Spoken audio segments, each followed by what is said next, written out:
Muito boa tarde, meus queridos irmãos, minhas queridas irmãs da Fraternidade Espírita Paulo de Tarso. Mais uma vez estamos aqui reunidos para estudarmos o Evangelho de Jesus e, como sempre o fazemos, iniciaremos pela oração que o Mestre nos ensinou. Pai nosso que estais nos céus, santificado seja o vosso santo nome.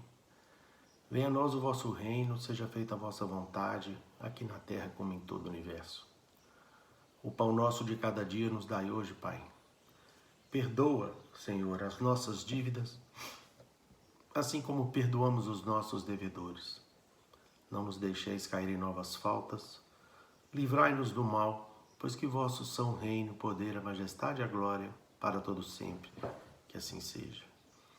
Em nome de Deus, de Jesus, nosso Mestre, de Paulo de Tarso, patrono da nossa casa de oração, estudo e trabalho, dos nossos amigos e benfeitores espirituais, nós estamos iniciando os nossos estudos evangélicos e doutrinários da nossa Fraternidade Espírita Paulo de Tarso, na santa e bendita paz do Senhor, que assim seja. Meus irmãos, nós temos hoje uma página lindíssima para o nosso estudo, que é do capítulo 17 do Evangelho segundo o Espiritismo, no seu item de número 3, capítulo esse que é inaugurado com os registros, os ensinamentos de Jesus registrados por Mateus, em que o Mestre trata dos caracteres da perfeição. Amai os vossos inimigos. Fazei o bem aos que vos odeiam e orai pelos que vos perseguem e caluniam. Porque se somente amardes os que vos amam, que recompensa tereis disso? Não fazem assim também os publicanos? Se unicamente saudardes os vossos irmãos, que fazeis com isso mais do que os outros? Não fazem o mesmo os pagãos? Sede, pois, vós outros perfeitos, como perfeito é o vosso Pai Celestial. Ensinamento de Jesus, registrado por Mateus no capítulo 5, versículos 44, 46 e 48. E nós temos uma belíssima página aqui, meus irmãos, minhas irmãs, que é um comentário de Kardec sobre a criatura de bem, o homem de bem.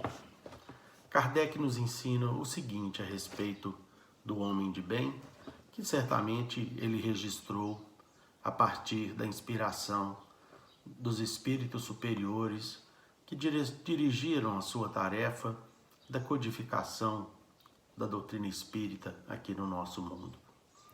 O verdadeiro homem de bem é o que surge, é o que cumpre a lei de justiça, de amor e de caridade na sua maior pureza. Se ele interroga a consciência sobre os seus próprios atos, assim mesmo perguntará se violou essa lei, se não praticou o mal, se fez todo o bem que podia, se desprezou voluntariamente alguma ocasião de ser útil, se ninguém tem qualquer queixa dele, enfim, se fez a outrem tudo o que desejara lhe fizessem. Deposita fé em Deus, na sua bondade, na sua justiça e na sua sabedoria.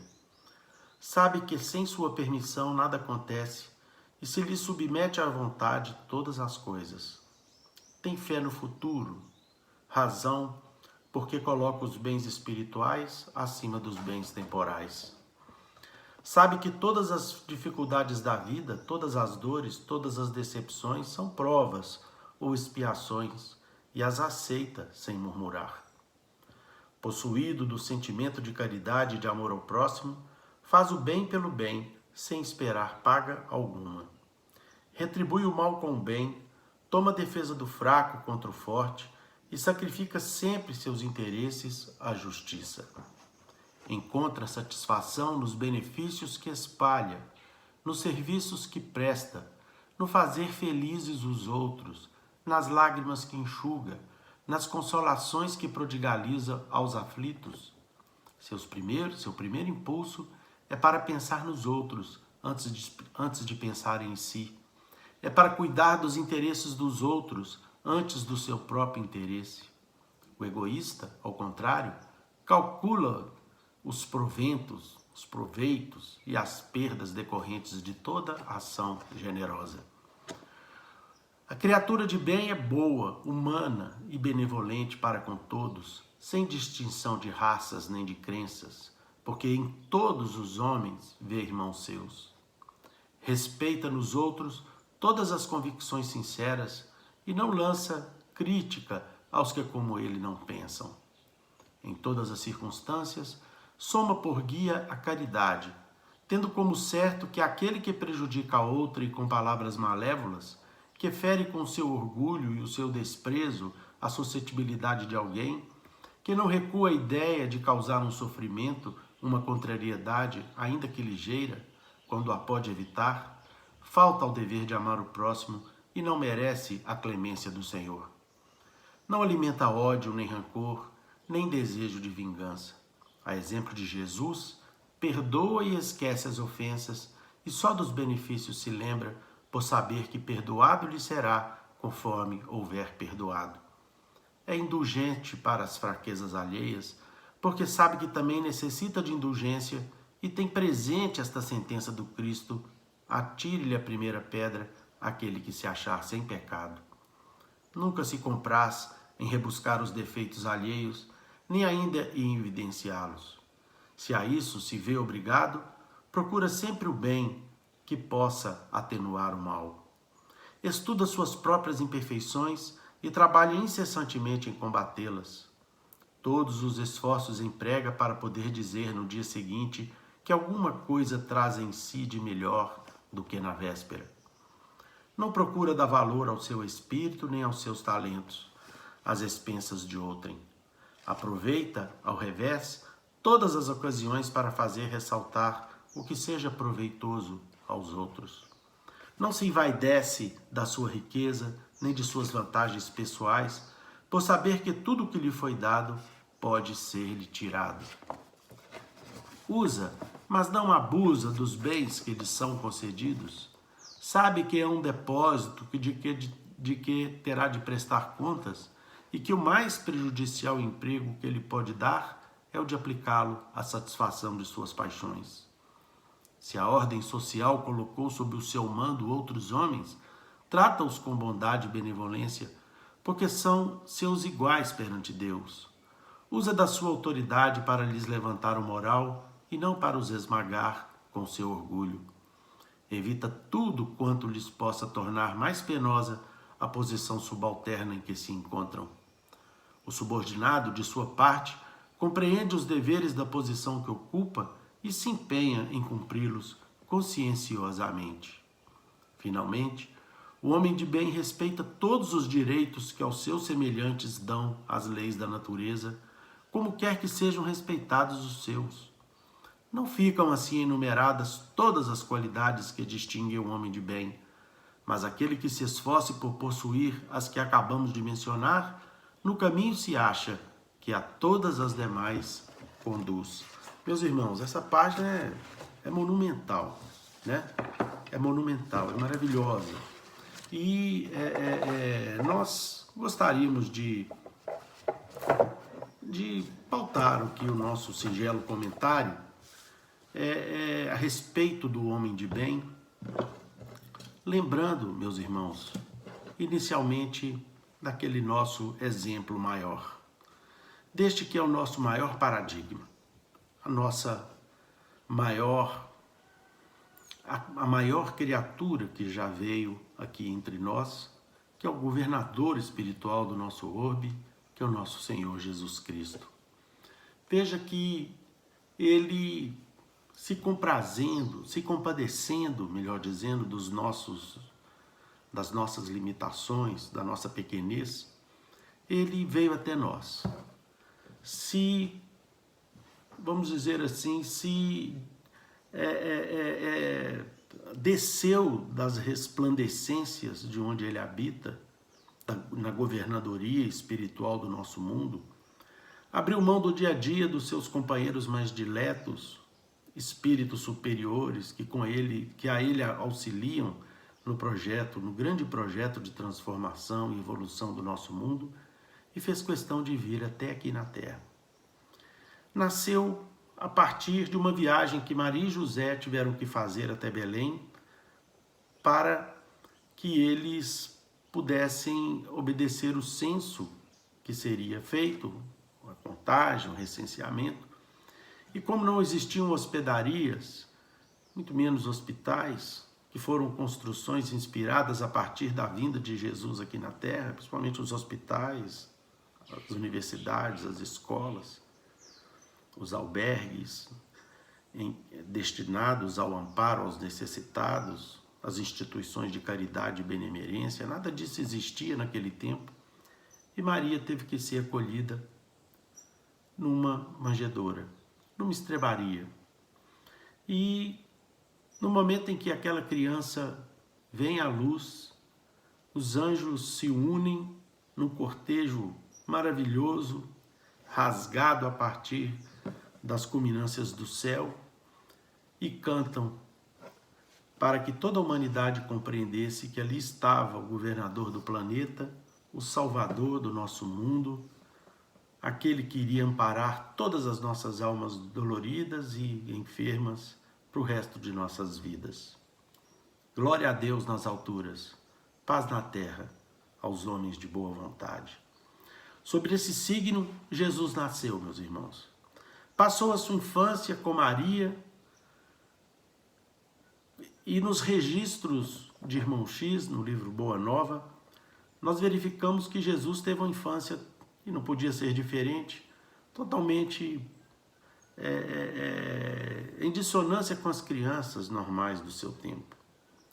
Conta-nos, Irmão X, que Maria observava aquela criança diferente, bondosa, que sempre tinha uma palavra amiga às lavadeiras, aos transeuntes, aos mendigos que passavam ali próximo de sua casa, que conversava com os doutores da lei em altas tertúlias filosóficas, que tinha sempre um carinho e bênçãos para distribuir, mesmo num corpinho de infante. E Jesus então, Maria então, preocupada com essa situação, depois de um dia em que Jesus chegou até a sua casa, com a mãozinha dada com dois malfeitores conhecidos daquele tempo em sua casa, fez com que eles sentassem, fez com que eles se alimentassem, com que eles ouvissem os seus conselhos, que ouvissem a respeito da sua aliança com Jesus. E para a surpresa de Maria e José, aqueles homens saíram dali absolutamente contagiados pelo magnetismo abençoado daquela criança. Maria, então, procurou seus contatos no Sinédrio e pediu a um doutor da lei que recebesse Jesus para que ele pudesse estudar nas escolas do farisaísmo daquele tempo. Dizia aos doutores da lei que aquela criança era diferente e ela temia profundamente no fundo de seu coração em relação ao futuro dele. Ela então consegue seu intento e, juntamente com a promessa de que o mestre menino seria acolhido numa das escolas das sinagogas daquele tempo, quando Maria chega em casa, o seu filho querido estava à porta lhe esperando. E lhe pergunta: mãe, o que queres de mim? Por acaso eu não tenho dado demonstrações da minha aliança com meu pai? Ela se assustou com aquela pergunta e entendeu e compreendeu de maneira efetiva que o mestre sabia exatamente o que ela tinha acabado de fazer. Foi quando então Jesus, já adolescente, caminhando para a situação de rapazinho, procura o seu pai e humildemente pede ao seu pai que lhe empregue, que lhe dê uma oportunidade em sua carpintaria para que ele pudesse, enfim, trabalhar. Conta-nos, Irmão X, que Jesus naquele momento disse aos seus pais, especialmente para a sua querida e abençoada mãezinha, que a família é a maior aliança que pode existir entre a terra e os céus. E aí então, aquilo que nós sabemos que as Sagradas Escrituras não contam, Irmão X, recolhendo dos arquivos do mundo espiritual, nos mostram que Jesus, rapazinho, buscou na escola do trabalho, ainda novinho, o cadinho, o exemplo principal que ele deveria dar à humanidade, que no trabalho honrado e honesto nós haveríamos de estruturar a nossa vida para que pudéssemos então compreender o grande mistério da convivência humana. Foi no trabalho e na aliança com a família que o Cristo demonstrou que nós deveríamos pautar as nossas existências aqui na Terra. O trabalho é a maior escola, juntamente com o lar. E o Mestre uniu o trabalho que ele precisava empreender junto ao seu paizinho, auxiliando o seu pai. E conta-nos, irmão X, que cada dia de trabalho de Jesus na carpintaria, junto com José, significavam uma repetição de doces e maravilhosas alegrias que a vida, que a convivência em família e no trabalho proporcionavam à família abençoada de José, Maria e o nosso Senhor Jesus. Bem, meus irmãos, nós verificamos que aos 30 anos de idade, Jesus inicia sua vida pública. E nessa vida pública em que ele percorre a Judéia, legando à humanidade os ensinamentos definitivos que haveriam de transformar o nosso mundo.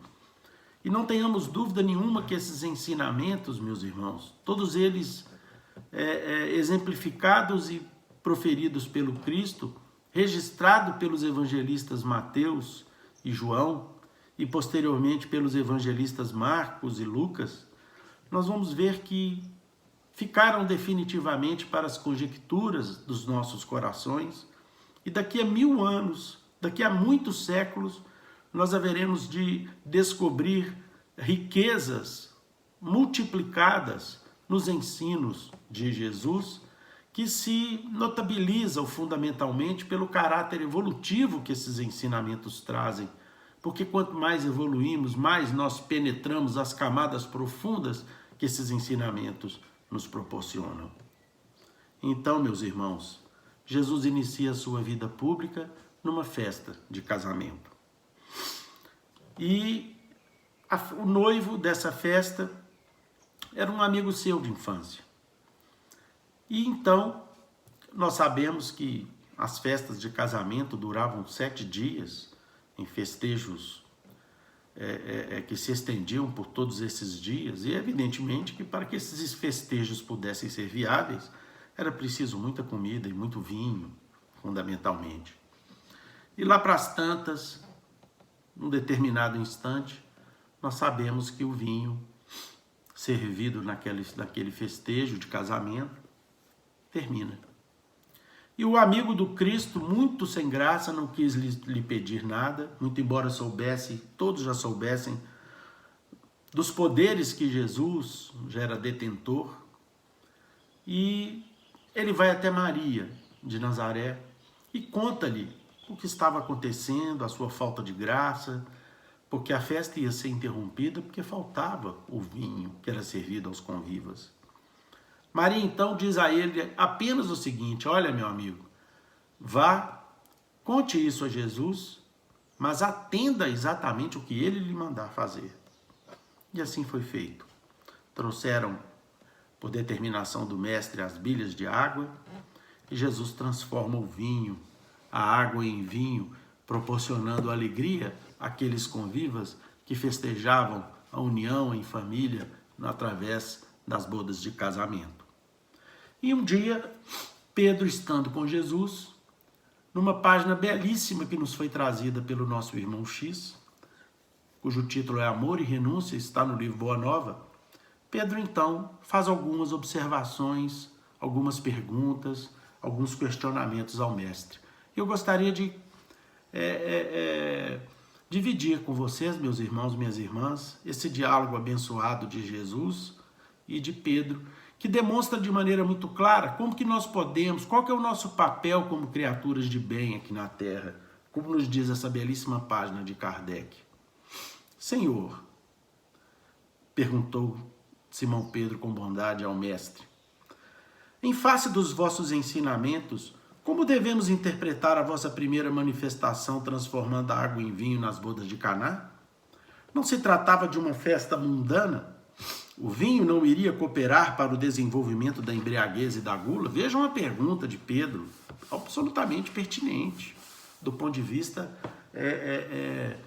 das conjecturas de pureza que Pedro envergava, que possuía. Pedro era formalista, né, já mais velho, arraigado, tinha os conceitos da lei arraigados em seu coração, da lei antiga, né?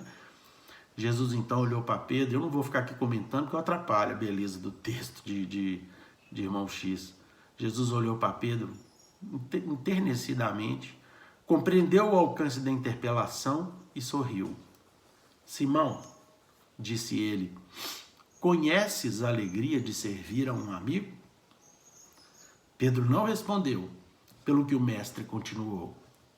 A festa de Caná, as bodas de Caná, foram símbolo da nossa união na terra. Meus irmãos, vejam a partir de agora o conceito que Jesus traça a respeito aí da família, do casamento, das amizades. Vejam só, as bodas de Caná foram um símbolo da nossa união na terra. O vinho ali foi bem o da alegria com que desejo selar a existência do reino de Deus nos corações. Meus irmãos, Jesus foi o grande arauto da boa nova. Boa nova é a boa notícia, a notícia da alegria, da felicidade, da transformação. O mundo que Jesus encontrou era um mundo triste. Os próprios judeus que conheciam as leis divinas, eles faziam questão de interpretar as leis divinas dentro dos rigorismos que formalizavam um respeito e um medo muito maior pela autoridade, pelo poder, evidentemente por conveniência religiosa, do que propriamente pela alegria de amar a criação de Deus, de amar a criação divina. Então Jesus vem trazer a boa novidade, a boa notícia, e como ele responde a Pedro, desejando selar a existência do reino de Deus nos corações dos homens, pela alegria, meus irmãos, pela novidade do que significava o amor ao próximo. Estou com meus amigos e amo-os a todos. Os afetos da alma, irmãos, anotem isso aqui que irmão X nos traz. Os afetos da alma, Simão, são laços misteriosos que nos conduzem a Deus. Saibamos santificar a nossa afeição, proporcionando aos nossos amigos o máximo de alegria. Seja o nosso coração uma sala iluminada, onde eles se sintam tranquilos e ditosos. Tenhamos sempre júbilos novos que os reconfortem. Nunca contaminemos a fonte de sua simpatia com a sombra dos pesares. As mais belas horas da vida são as que empregamos em amá-los, enriquecendo-lhes as satisfações íntimas. Nós vimos aqui, meus irmãos, pelo texto de Kardec, que o que caracteriza fundamentalmente o homem de bem é exatamente a alegria de servir, a alegria de proporcionar felicidade ao semelhante, a alegria de poder pensar primeiro no próximo do que primeiro em si mesmo. Mas Simão, ainda assim, não compreendendo exatamente o alcance dos ensinos de Jesus, continuou perguntando, mas Senhor, e como deveremos proceder quando os amigos não nos entendem ou quando nos retribuam com ingratidão? Jesus pôs nele o olhar lúcido e respondeu, Pedro, o amor verdadeiro e sincero nunca, jamais espera recompensas. A renúncia é o seu ponto de apoio, como o ato de dar é a essência de sua vida.